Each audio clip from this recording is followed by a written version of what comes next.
সাবেক প্রধানমন্ত্রী শেখ হাসিনার কন্যা ও বিশ্ব স্বাস্থ্য সংস্থার দক্ষিণ পূর্ব এশিয়ার আঞ্চলিক পরিচালক সাইমা ওয়াজেদ পুতুলের সূচনা ফাউন্ডেশন 14টি ব্যাংক হিসাব অবরোধের আদেশ দিয়েছে আদালত। এসব ব্যাংক হিসাব 48,25,00,000 টাকা জমা রয়েছে। মঙ্গলবার ঢাকা মহানগর সিনিয়র স্পেশাল জজ মোহাম্মদ জাকির হোসেন গালিব দুদকের আবেদনের পরিপ্রেক্ষিতে এই আদেশ দেন।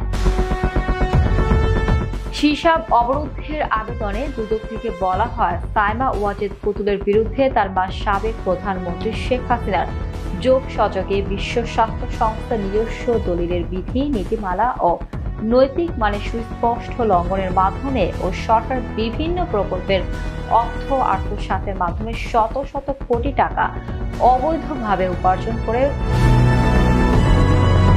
মানি লন্ডারিং এর মাধ্যমে বিদেশে পাচারের অভিযোগ রয়েছে। প্রাথমিক অনুসন্ধানে দেখা যায় যে সূচনা ফাউন্ডেশনের মাধ্যমে সাইমা ওয়াজেদ পুতুল এবং সূচনা ফাউন্ডেশনের সঙ্গে সংশ্লিষ্ট অন্যান্য ব্যক্তিবর্গ সূচনা ফাউন্ডেশন অস্থাবর সম্পদ সমূহ অন্যত্র হস্তান্তর, স্থানান্তর বা বেরহাত করার চেষ্টা করছেন।